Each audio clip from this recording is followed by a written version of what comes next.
حضرت علی: لوگوں سے انتقام مت لیا کرو، خراب پھل خود ہی درختوں سے گر جایا کرتے ہیں۔ خون کے رشتوں میں اگر ہوتی وفا، یوسف نہ بکتے مصر کے بازاروں میں۔ امید کبھی مت چھوڑنا، کمزور تمہارا وقت ہے، رب نہیں۔ زندگی ایک انجان کتاب جیسی ہے، اگلے صفحے پر کیا لکھا ہے کسی کو نہیں پتا۔ خود کا دوسروں کے ساتھ مقابلہ کرنا چھوڑ دیں، سورج ہو یا چاند اپنے اپنے وقت پر چمکتا ہے۔ حضرت علی نے فرمایا، کپڑے، شکل اور زبان ہمیشہ جھوٹ بولتی ہے، انسان کی اصلیت وقت آنے پر پتہ چلتی ہے۔ کامیابی کی پہلی سیڑھی کوشش ہے، کوشش سے غلطی، غلطی سے سبق، سبق سے تجربہ اور تجربے سے کامیابی حاصل ہوتی ہے۔ نہ جانے کون سی سازشوں کا ہم شکار ہو گئے کہ جتنے صاف دل تھے اتنے داغدار ہو گئے۔ جب تم جان جاؤ کہ اللہ تمہارے ساتھ ہے تو پھر اس سے کوئی فرق نہیں پڑتا کہ کون تمہارے خلاف ہے۔ غلطی اسی سے ہوتی ہے جو محنت کرتا ہے، نکموں کی زندگی تو دوسروں کی غلطیاں نکالنے میں گزر جاتی ہے۔ چھوٹی سی زندگی نے بڑا سبق دیا،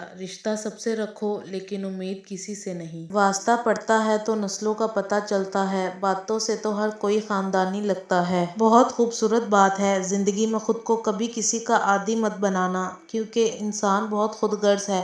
جب آپ کو پسند کرتا ہے تو آپ کی برائی بھول جاتا ہے، اور جب آپ سے نفرت کرتا ہے تو آپ کی اچھائی بھول جاتا ہے۔ چپ کر کے سہتے رہو تو اچھے ہو، بول پڑو تو آپ سے برا کوئی نہیں۔ کچھ لوگ زندگی میں آ کر دل پر ایسا نقش چھوڑ جاتے ہیں کہ سالوں بعد بھی ان کی باتیں یاد آتی ہیں، ایسے ہی ہوتے ہیں استاد۔ فاصلوں سے کوئی فرق نہیں پڑتا، کچھ لوگ دل کی دھڑکن کی طرح ہوتے ہیں جو ہمیشہ ساتھ رہتے ہیں۔ صرف دو لوگ آپ کو سمجھ سکتے ہیں، ایک جو آپ جیسے حالات سے گزرا ہو اور دوسرا جسے آپ سے محبت ہو۔ بس تربیت کا فرق ہوتا ہے، ورنہ جو سن سکتا ہے وہ سنا بھی سکتا ہے۔